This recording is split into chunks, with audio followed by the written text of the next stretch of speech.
Olá, olá. Fala, Pulga. Tudo certo?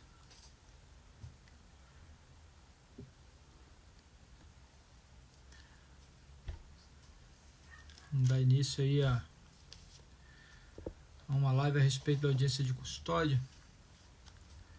Falar um pouquinho a respeito da importância da audiência de custódia, da importância que é estar cuidando das questões de direitos fundamentais, tratados humanos de direitos, tratados internacionais de direitos humanos, os quais estabelecem na nossa Constituição Federal a necessidade da audiência de custódia.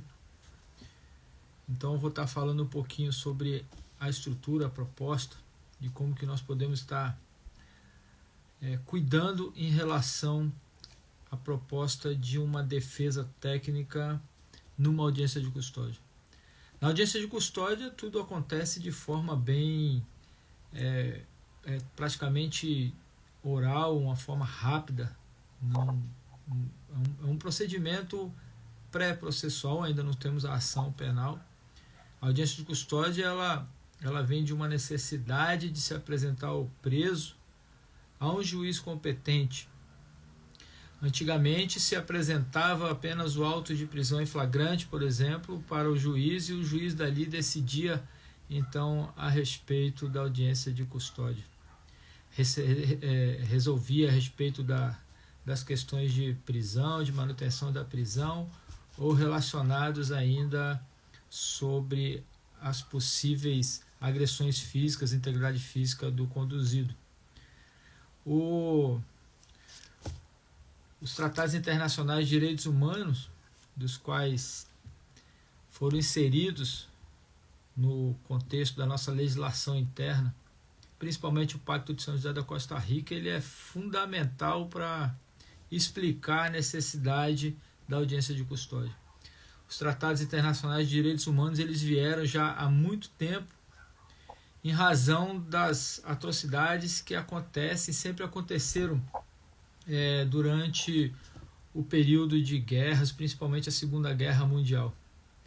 A Segunda Guerra Mundial ela trouxe várias atrocidades ao ser humano. Muita gente foi presa, muita gente não teve a oportunidade de se defender de uma forma justa, foram acusadas de crimes que não cometeram, foram condenados, sentenciados, e alguns foram até levados à morte em razão disso, mortes sumárias, muitas vezes sem um julgamento justo.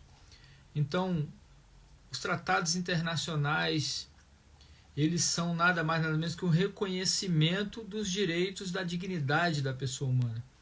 Não são leis criadas, não são normas criadas. São normas colocadas no papel em relação à própria essência da vida, da liberdade do indivíduo. Então nós temos que a presença de um tratado internacional de direitos humanos no regimento interno de um Estado, ele tem uma grande importância. No Brasil, nós temos no parágrafo 5º, no artigo 5º, parágrafo 3º da Constituição Federal, a existência de tratados internacionais de direitos humanos dos quais o Brasil faz parte. Eles são considerados emendas constitucionais, portanto, eles têm o mesmo valor de uma norma constitucional. Eles são superiores às próprias leis ordinárias. Então, quando nós tivemos no nosso ordenamento jurídico o Pacto de São José da Costa Rica, por exemplo, que trouxe a efetividade, a necessidade de apresentação do preso ao juiz, é necessário observar que é uma norma constitucional. Embora a norma processual do Código de Processo Penal ela não previa essa necessidade, uma norma constitucional vinda de um tratado internacional estabelecia isso. O Pacto de São José da Costa Rica ele passou realmente ao nosso ordenamento jurídico interno em 1992, quando foi promulgado aqui no Brasil. Acontece que nada foi feito em relação à audiência de custódia. A apresentação do preso ainda não se tinha dentro do sistema de justiça essa prática. E o Brasil foi muito julgado e condenado por condenado não em um julgamento, mas sim mal visto nos ordenamentos, nos países estrangeiros em relação a essa falta da audiência de custódia. Então, em 2015, o CNJ resolveu editar uma resolução obrigando os tribunais a realizar a audiência de custódia. Foi a partir de então que tivemos a audiência de custódia efetivamente acontecendo no nosso país. Ou seja, de 1992, quando efetivamente já possuía uma norma constitucional fruto do Pacto de São José da Costa Rica, até 2015, foram muitos anos, se eu não me engano, 26 anos. Mas, enfim, todos esses anos que deveria ter audiência de custódia não teve. Qual é a importância da audiência de custódia? A audiência de custódia, ela, em relação à pessoa que está presa, é a possibilidade de ela apresentar-se diante de um juiz. É a possibilidade de ela argumentar alguma questão relativa à sua possibilidade de responder aquele processo em liberdade. É a possibilidade de ela demonstrar que ela está presa ilegalmente e que ela sofreu agressões físicas. Antes da audiência de custódia, os presos em flagrante, eles iam para a delegacia, o delegado apresentava o auto de prisão em flagrante para o juiz, e ali o juiz então fazia um despacho relativo à sua prisão. Um tempo anterior ao pacote anticrime, por exemplo, o juiz ele já fazia a própria homologação do auto de prisão em flagrante, e o acusado mantinha-se preso durante todo o processo com uma ordem judicial de prisão em flagrante. Só que a prisão em flagrante ela é uma prisão feita pelo delegado de polícia, não é feita pelo juiz. Então ela não tem uma qualidade jurídica necessária e com uma força relativa às questões processuais das garantias constitucionais. O delegado de polícia ele não se aprofunda tanto em relação à questão da prisão. O delegado de polícia ele não é um juiz.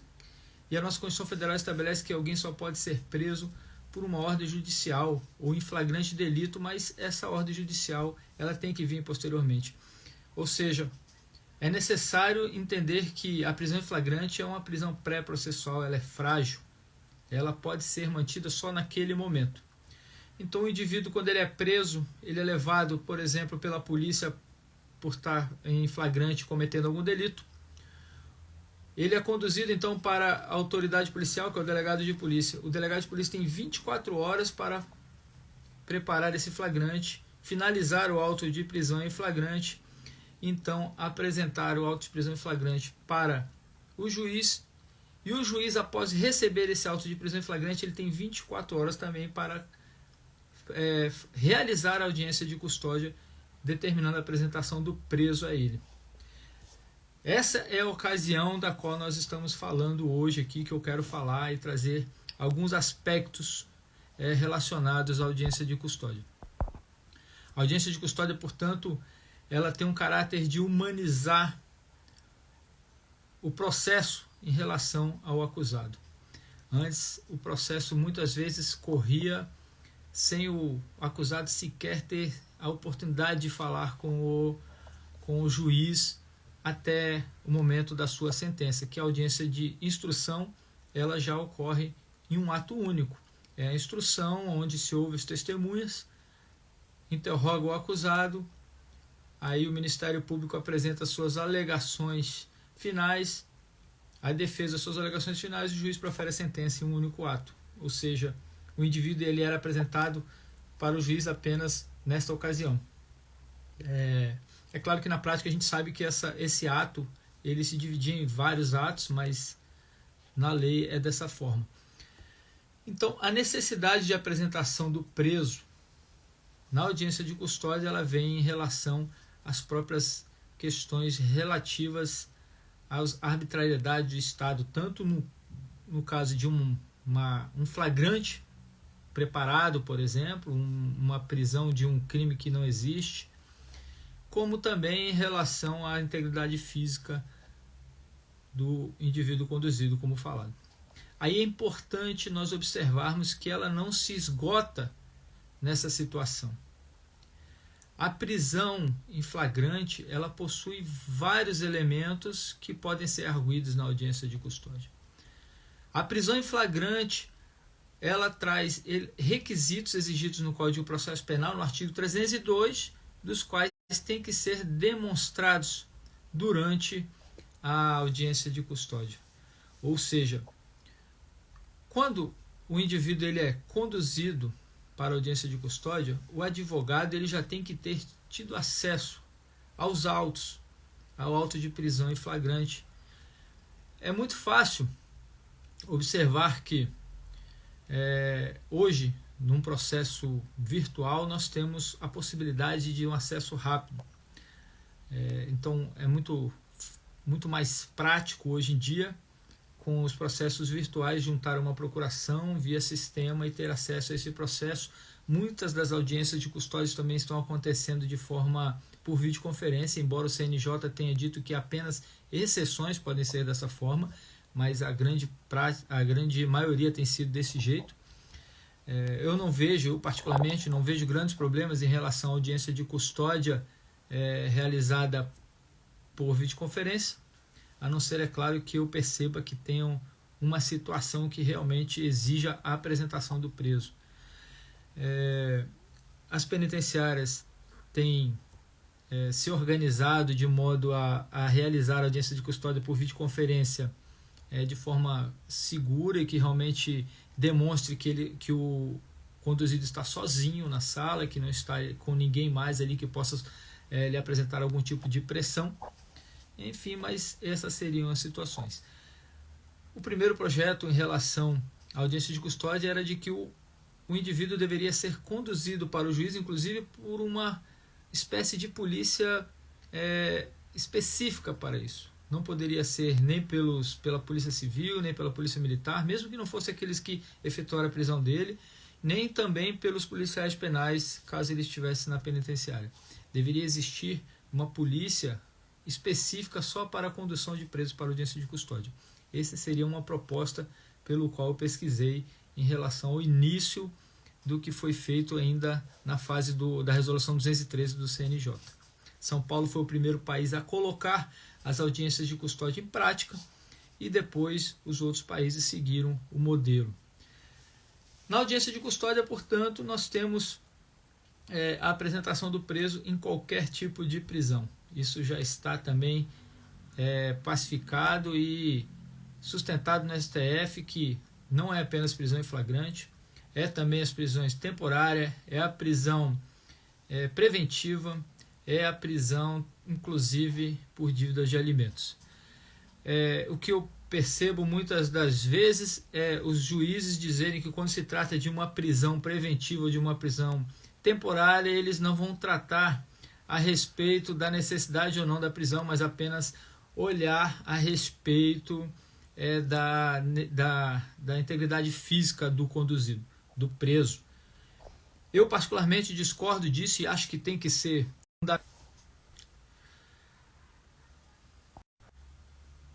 Alguém tá me ouvindo aí? Tá, né? Tá. Acho que voltou, né? Bom, vou retornando aqui. Eu particularmente acho que a questão voltou, né? Tinha parado, né, Karine? Eu vou só me dar um minutinho aqui que eu vou só abrir a porta para poder melhorar o sinal da conexão aqui no celular. Só um minutinho.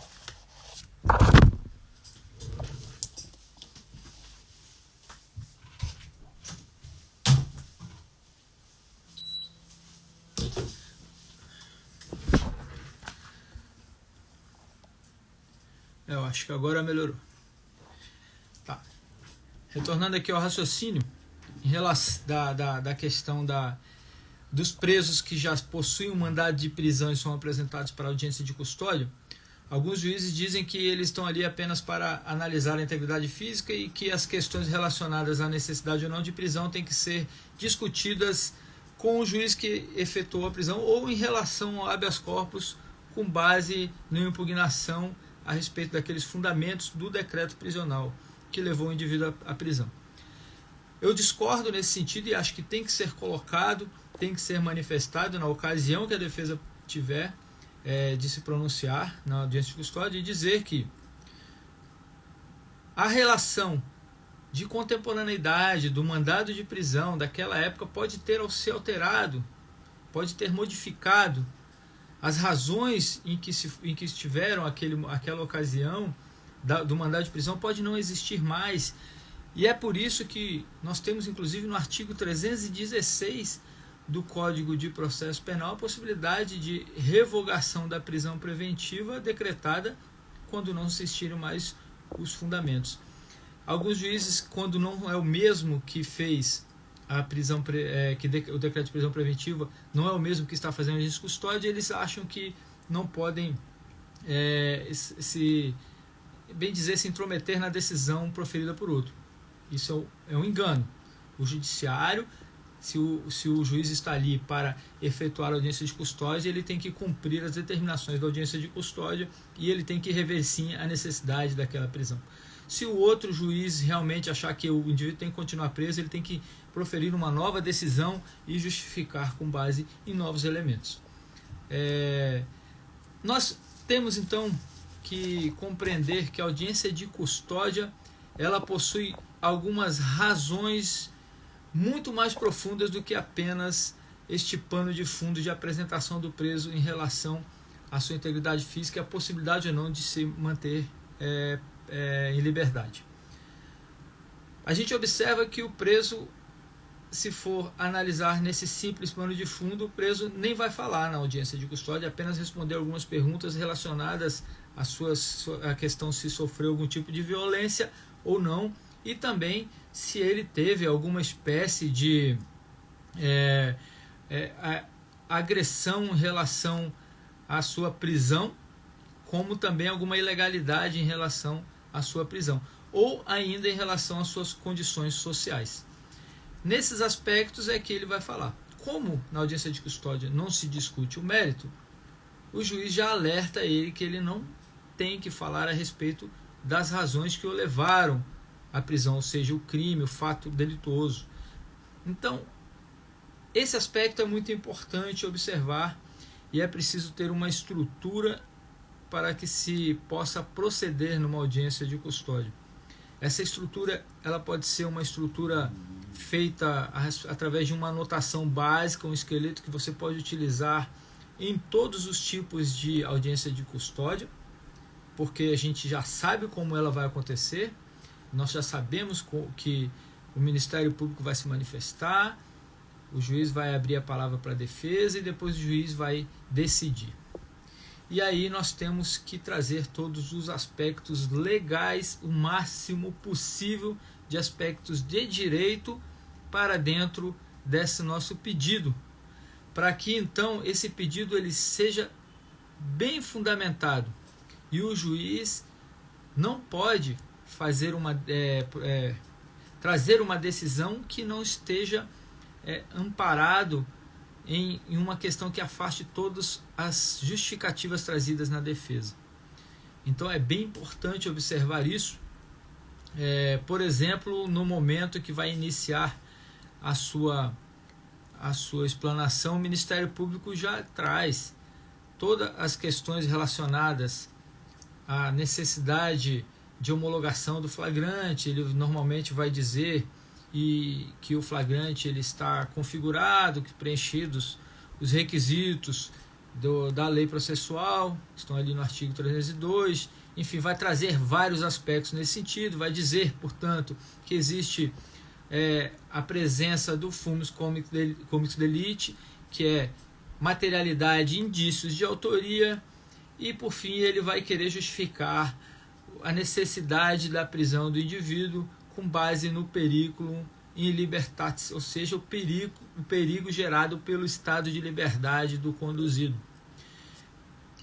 Esse perigo do estado de liberdade do conduzido ele está no artigo 312, na parte final. É uma alteração também trazida pelo pacote anticrime. O pacote anticrime ele trouxe efetivamente essa situação para a necessidade de demonstração na decisão do perigo de liberdade, o perigo gerado pelo estado de liberdade do conduzido. Isso porque não basta ali justificar a garantia da ordem pública, da ordem econômica, para garantir a aplicação da lei penal ou até mesmo em relação à própria instrução processual, garantia da instrução processual. Por uma questão de proporcionalidade, é necessário também se falar a respeito da periculosidade do acusado, do conduzido solto. Enfim, o Ministério Público vai fazer isso e nós já sabemos que ele realmente vai fazer isso. Nós já estamos, na verdade, a defesa está em vantagem com o Ministério Público, muito embora o Ministério Público tenha o corpo do conduzido preso. O Ministério Público está em vantagem quanto ao preso, mas não está em vantagem quanto à defesa, porque a defesa, em sentido contraditório, ele vai se manifestar posteriormente. Então, se a gente tem o conhecimento da estrutura legal da audiência de custódia, da estrutura legal de uma ação penal, uma estratégia suficiente que pode vir posteriormente, nós podemos estabelecer um limite para iniciar essas explanações. E eu estou falando aqui de uma forma ampla para que a gente possa entender e compreender que a audiência de custódia ela tem muito mais do que apenas aquelas ideias de integridade física e manutenção da liberdade ou não. Pois bem, o Ministério Público manifestou em relação à necessidade da prisão preventiva. O juiz vai abrir a palavra para a defesa e é nessa ocasião nós temos que tomar cuidado com o que nós produzimos antes neste processo. Se é um auto de prisão em flagrante, normalmente a defesa não conseguiu fazer nenhum tipo de pedido ou requerimento de diligências, enfim, na fase policial. Se é uma prisão proveniente de um requerimento da autoridade policial, quando, por exemplo, há um inquérito policial, uma investigação policial, e o indivíduo está solto durante toda essa investigação policial. Posteriormente, ao final desse inquérito policial, o delegado de polícia tem que fazer um relatório para encaminhar para a Justiça ou para o Ministério Público. O que ocorre é que, muitas das vezes, neste relatório, o delegado de polícia ele representa pedindo a prisão preventiva do investigado.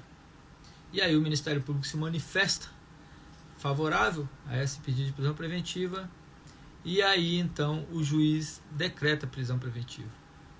Essa é a situação de uma audiência de custódia feita para uma prisão proveniente de uma ordem judicial de uma prisão preventiva. Nesses casos, quando a defesa atuou lá no inquérito policial, pedindo diligência, oferecendo documentos, atualizado também dentro daquela produção probatória da fase policial, ela pode sim trazer alguns elementos em relação à desnecessidade da prisão nessa ocasião da audiência de custódia. Mas voltando aqui para a questão de um auto de prisão em flagrante, na ocasião em que o advogado vai fazer a sua defesa na audiência de custódia, ele tem que prestar atenção a respeito do preenchimento dos requisitos de uma prisão em flagrante e também dos requisitos relacionados à necessidade, uma justa causa de uma ação penal. O que seria isso? O indivíduo ele tem que trazer, antes de o Ministério Público até se manifestar, naquele momento em que o acusado ainda tem, se você pode fazer algumas indagações ao acusado, ou ao conduzido, melhor dizendo, perguntar como que aconteceu a sua prisão, em que forma que a polícia o abordou, aonde que ele estava. Isso não é questão de mérito, muito embora esteja muito próximo das questões de mérito, que não pode ser abordada na audiência de custódia, mas é questão de direito. Porque muitas vezes o indivíduo não estava em situação de flagrância. Muitas vezes o indivíduo não estava em uma situação do cometimento de um crime. Pode ser um flagrante preparado, pode ser um crime impossível, pode ser várias outras situações em que o indivíduo ele realmente pode ser perguntado na ocasião da audiência de custódia e pode trazer um elemento suficiente para que a defesa possa justificar a falta de existência de um flagrante e, portanto, a ilegalidade da prisão. Isso é o primeiro momento da audiência de custódia, da decisão do juiz, porque o juiz primeiro ele vai decidir sobre a homologação do flagrante, se o flagrante estava legal ou não, se todos os requisitos legais foram cumpridos em relação a essa prisão em flagrante. Então, nós, após analisar esse caderno do auto de prisão em flagrante, a existência ou não de um flagrante, para poder, então, no momento da manifestação posterior ao Ministério Público, trazer esses elementos das ilegalidades da inexistência do flagrante, crime de bagatela, por exemplo, que não falta justa causa em relação à ação penal, o que vai certamente esvaziar todo o conteúdo da persecução penal, e daí em diante. O que é muito importante observar a partir de então é trazer todos os elementos em uma espécie de um esboço, já trazendo todos os regramentos que são da audiência de custódia. Se você trouxer ali, por exemplo, que a audiência de custódia ela tem a sua previsão constitucional através do Pacto de São José da Costa Rica, Tratado Internacional de Direito Humano, você já pode manifestar a importância desse elemento e a importância da liberdade, a importância de que o indivíduo ele precisa ser visto com dignidade em relação à sua prisão. Você já vai trazer ao juiz que você está conhecendo do que você está falando, de onde você está, o ambiente que você está.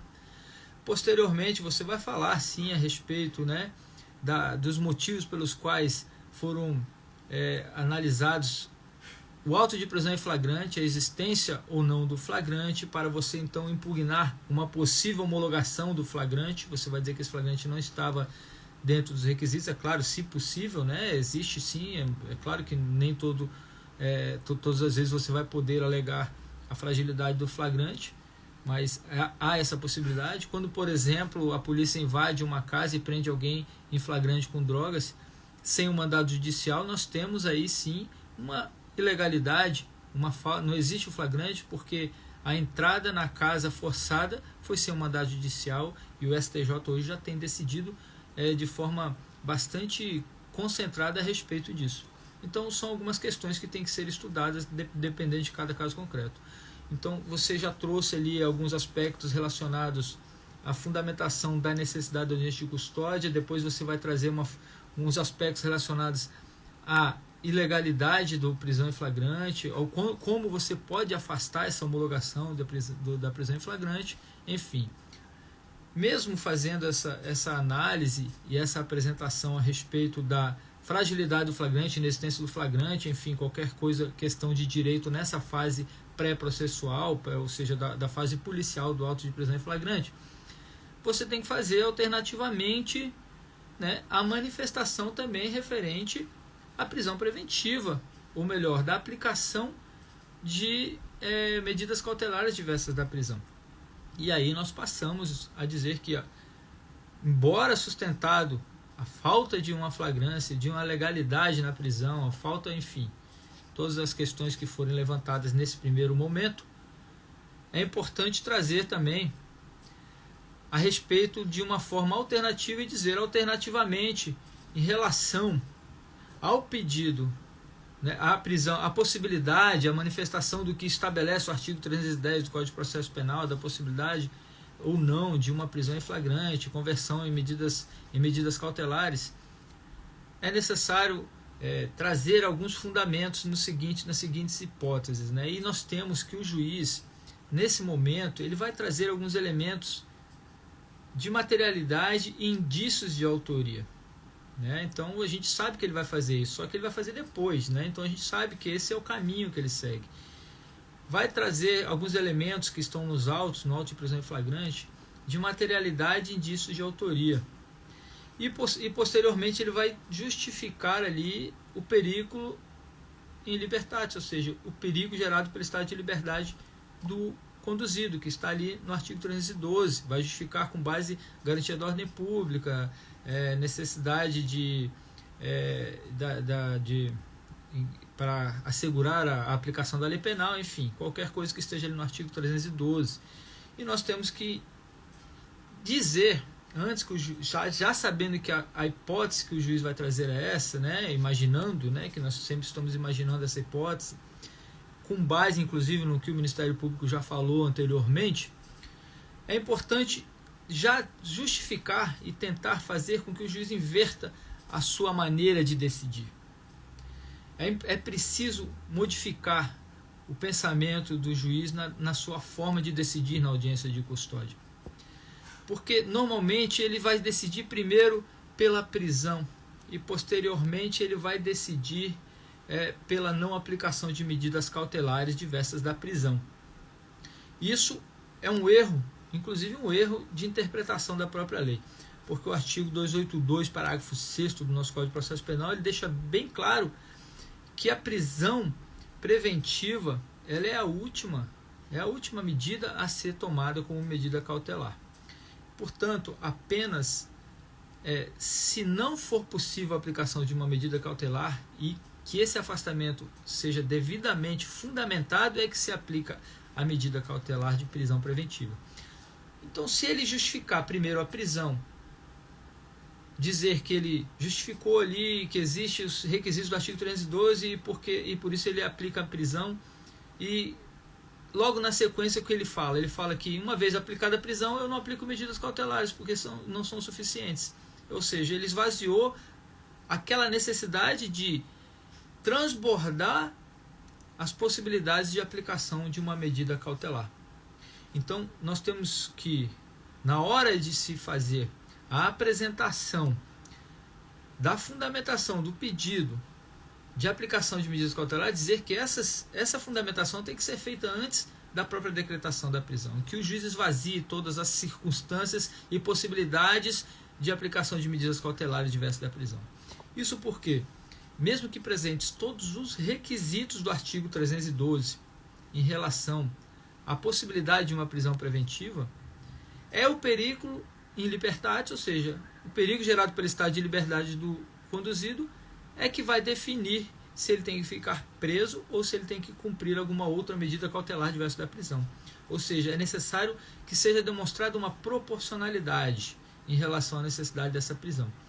Então, o juiz ele tem que esgotar primeiro todas as impossibilidades de medidas cautelares para então depois ele dizer por que ele está apresentando, por que ele está decretando a prisão preventiva. Mas na prática, essas decisões são feitas de forma inversa. Primeiro ele decide pela prisão e depois, de uma forma rasa, ele diz que, em razão das motivações da prisão, eu não aplico as medidas cautelares. E se você parar para analisar, essa inversão ela torna uma decisão muito vazia de fundamentação no que exige o artigo 282, parágrafo 6º do Código de Processo Penal. E ainda é importante observar que, seguindo os ensinamentos até do professor Alexandre Moraes da Rosa, né, no seu livro, né, do processo penal na teoria dos jogos, ele explica que toda a prova da fase pré-processual, policial, seja na prisão em flagrante ou do inquérito policial, ela tem que ser presumivelmente ilegal, ilícita. O Estado ele tem que provar que aquela prova ela é lícita. Então, mas há uma presunção de legalidade nessas provas. A polícia, quando vai trazer os elementos, eles são trazidos e são vistos com uma certa legalidade todos os atos da polícia. Quando, na verdade, o Estado ele tem que comprovar que ele fez aquele ato dentro da lei. Então, e às vezes não temos isso nessa fase pré-processual, e muitas vezes é lá na fase de ação penal, da instrução, é que demonstramos que não houve essa legalidade, aí o indivíduo é absolvido e solto, mas ficou preso durante um bom tempo. Então, nesses aspectos que a gente fazendo essa inversão, esse pedido de inversão da decisão da prisão preventiva também é muito importante. Ao final, quando nós trouxemos todos os elementos necessários em relação à aplicação de medidas cautelares, é justificar, né, para o juiz, e quando nós temos o acesso anterior ao caderno lá de auto de prisão em flagrante, nós já juntamos todos os comprovantes relacionados a primariedade, trabalho, enfim, todas essas questões necessárias do conduzido. Para quê? Para dizer que ele realmente ele tem o seu endereço fixo, ele tem todas as condições pessoais para estar respondendo esse processo em liberdade.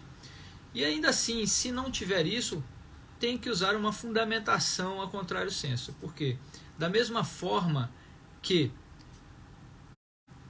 primariedade e bons antecedentes não são suficientes não são suficientes, essas são as únicas coisas que podem deixar uma pessoa em liberdade, ou seja, o indivíduo ele primário de bons antecedentes não é suficiente para que não seja decretada sua prisão preventiva. A contrário sensu se ele tem todos esses elementos, por que vai decretar sua prisão preventiva se não tem outros elementos que desabonem essas condutas dele? Né? E se ele não tem também essas provas a respeito da sua primariedade, ou seja, mesmo que ele tenha algum antecedente, claro que não seja uma reiteração criminosa elevada, mas que ele tenha, por exemplo, um antecedente muito passado de um crime leve, que às vezes já nem está mais aí dentro daquele período depurador de 5 anos, enfim. Se ele não tem muitas provas a seu favor, tem que dizer, assim como se ele tivesse as provas a seu favor, poderia prender, também, se ele não tem as provas, pouca importância faz para decreto prisional ou de medida cautelar. É tudo uma questão de trazer uma fundamentação ao contrário sensu, ou seja, se para o judiciário pouco importa ele ser primário ou bom antecedente ou não, pouco importa ele não ter também todas essas condições. Feitas essas justificativas, que é bom ter isso tudo trazido num papel, descrito no papel, no organograma da audiência de custódia, conforme eu coloquei aqui. Primeiro a gente vai colocar lá as fundamentações constitucionais a respeito da audiência de custódia, dizer a importância dessa audiência de custódia. Posteriormente, a respeito da ilegalidade, vai tentar impugnar a homologação da prisão em flagrante, com base no que tem ali no artigo 302, enfim, se necessário, algumas questões relacionadas aí ao caso concreto, depende do que aconteceu no caso concreto para as ilegalidades. E posteriormente também temos que observar relacionado alternativamente à prisão preventiva. Homologou o flagrante, aí vem a prisão preventiva. Você vai pedir para não homologar o flagrante, é claro. Mas, alternativamente, entendendo Vossa Excelência, pela homologação do flagrante, que sejam, então, aplicadas medidas cautelares. Que, conforme o artigo 282, parágrafo 6º do Código Penal, a prisão preventiva ela tem que ser a última medida a ser utilizada. Portanto, que se esgote todas as decisões, que se esgote todas as possibilidades de medidas cautelares diversas da prisão, previsto no artigo 319 do Código de Processo Penal. Então, nós temos essas possibilidades. Nós temos as possibilidades de requerer a desclassificação de condutas, a aplicação de acordos de não persecução penal, o Ministério Público está ali presente. Então, nós temos várias possibilidades nesses aspectos. Quando nós trazemos todos os aspectos legais possíveis desse processo, que nós já temos a ideia do que vai vir lá na frente, o Ministério Público posteriormente vai apresentar, então, uma denúncia, por exemplo, nós já sabemos, já temos a noção do que vai vir nessa denúncia. Então, nós já temos que preparar aqui, mais ou menos, uma base estrutural para a defesa na ação penal. Diz por aí que a audiência de custódia não pode ser utilizada como prova para a ação penal. Os elementos produzidos ali na audiência de custódia não podem ser utilizados como prova na ação penal. Mas, por exemplo, a audiência de custódia ela ocorre e fica tudo ali no processo. O videoconferência, ou mesmo o vídeo quando é feito presencialmente é feito por vídeo, então está tudo ali. Então nós temos sim a possibilidade de requerer que essas provas sejam utilizadas também na ação penal, principalmente em relação àquelas provas pré-constituídas com base nas ilegalidades feitas na prisão. Então, algumas coisas têm que ser levadas em consideração. É claro que nós não podemos, por exemplo, querer que uma suposta confissão do conduzido seja levada a efeito também como se fosse uma prova judicial só porque está na presença do juiz. Não é o caso. Então, Feitas essas considerações a respeito da audiência de custódia, nós podemos observar a importância dela. É muito além do que apenas fazer um pedido de liberdade, ou muito além apenas de fazer a observação a respeito da integridade física do conduzido. Então, eu me coloco à disposição para quem estiver assistindo esse vídeo, ou para quem assistir depois, eu vou deixar ele salvo, para discutirmos, conversarmos a respeito das estratégias em uma audiência de custódia. É necessário estar seguro numa audiência de custódia. A audiência de custódia normalmente é o primeiro momento que você tem contato com o seu cliente, com familiares do seu cliente, que ainda nem sabe o que vão fazer. Eu tenho percebido que muitas pessoas não têm mais tido o cuidado de chamar um advogado para a fase de delegacia, numa prisão em flagrante, por exemplo. Eles já chegam lá no flagrante, eles são informados pelos policiais: ah não, mas amanhã vai ter uma audiência de custódia, ele vai ser apresentado para o juiz, ele pode pedir a liberdade lá para o juiz amanhã. E aí as pessoas simplesmente só chamam o advogado no outro dia porque vai ter audiência de custódia. Né? Eu não estou dizendo que isso é uma prática, mas eu tenho percebido muito isso. Então, o advogado ele tem que estar ciente da responsabilidade que tem nessa ocasião. Né? Não pode já fazer uma audiência de custódia sem olhar o auto de prisão em flagrante, por exemplo. Ele tem que requerer prazo para isso. Se o juiz marcou a audiência de custódia e o indivíduo já tem um advogado com a procuração nos autos, ele tem que dar o acesso. Porque pode acontecer de ser um processo com segredo de justiça. Enfim, feitas essas considerações a respeito das necessidades de você saber como lidar com o seu cliente, explicar para ele o que pode ser feito, o que não pode ser feito na audiência de custódia, e quais seriam as estratégias de defesa dele, e o que precisamos de documentação para juntar nos autos antes da audiência de custódia, você precisa explicar para eles qual que é realmente o papel da defesa técnica nessa ocasião. Para que o indivíduo não ache que ele precisa falar a respeito de tudo que aconteceu, o que fez, o que não fez, que ele é inocente, se não é. Nessa ocasião não é um momento de produção de provas, como dito anteriormente, mas é de produção de questões de direito. Então, trazer um amparo, uma justificativa e demonstrar para o cliente que você está seguro, que você sabe o que você está fazendo. É necessário reconhecer muito bem os erros de uma prisão em flagrante. É necessário reconhecer a prática policial, reconhecer a jurisprudência dos nossos tribunais a respeito das atuações das polícias nas prisões em flagrante. É necessário saber lidar com as questões do inquérito policial, saber lidar com os policiais no momento de uma abordagem que você está acompanhando, sabendo que depois vai ter uma audiência de custódia. É necessário diversos temas relacionados à advocacia, das quais não podem ser resguardados apenas para o momento da defesa lá na ação penal. O advogado ele tem que estar diligente. Pegou o processo, mesmo que seja ali no momento da audiência de custódia, ele já tem que olhar o que tem lá atrás e, se possível, já começar a fazer requerimento antes da audiência de custódia, para que o juiz da audiência de custódia já tenha conhecimento de que tem algumas coisas ali para trás. Então, nesses momentos é que a gente demonstra uma certa estratégia para que se tenha uma certa possibilidade de elementos numa resposta à acusação. No dia 11 agora, eu vou fazer uma aula a respeito da atividade prática em um inquérito policial, reconhecer toda a estrutura de um inquérito policial e de possibilidades de atuação da defesa, como nós podemos atuar e como nós devemos nos comportar para que possamos fazer uma melhor defesa estratégica. Nós temos que reconhecer que o inquérito policial ele é de enorme importância.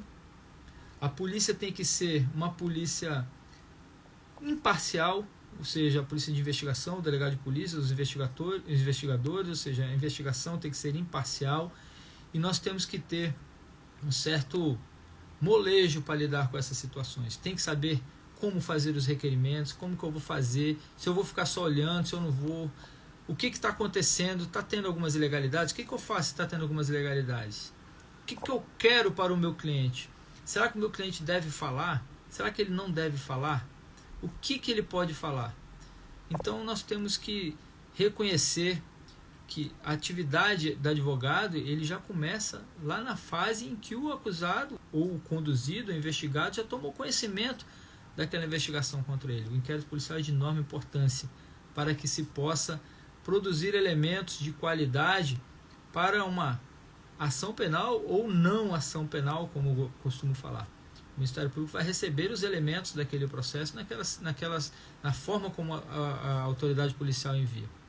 Então, se a defesa ficar só esperando para fazer a sua prova na fase de instrução, muitas vezes vai perder a chance de produzir uma prova na fase de inquérito policial. Então, no dia 11 de janeiro, agora, quarta-feira da semana que vem, vai ter uma aula via Meet, né? Vai ser feito pelo Meet, uma aula. Eu tenho um grupo de WhatsApp privado, do qual as pessoas estão ali fazendo parte, tomando conhecimento do que eu tenho colocado. Agradeço a participação de todas as pessoas que têm proporcionado essa oportunidade de interação e de integração. A minha ideia é fazer uma motivação, um incentivo e trazer cada vez mais elementos relacionados à prática da advocacia criminal. O meu nome é Marcelo Madeira, eu sou advogado há 13 anos, tenho pós-graduação em Direito Penal e em Processo Penal. Eu atuo especificamente com ênfase em diversas causas penais. As áreas criminais, a prática criminal faz parte do meu dia a dia.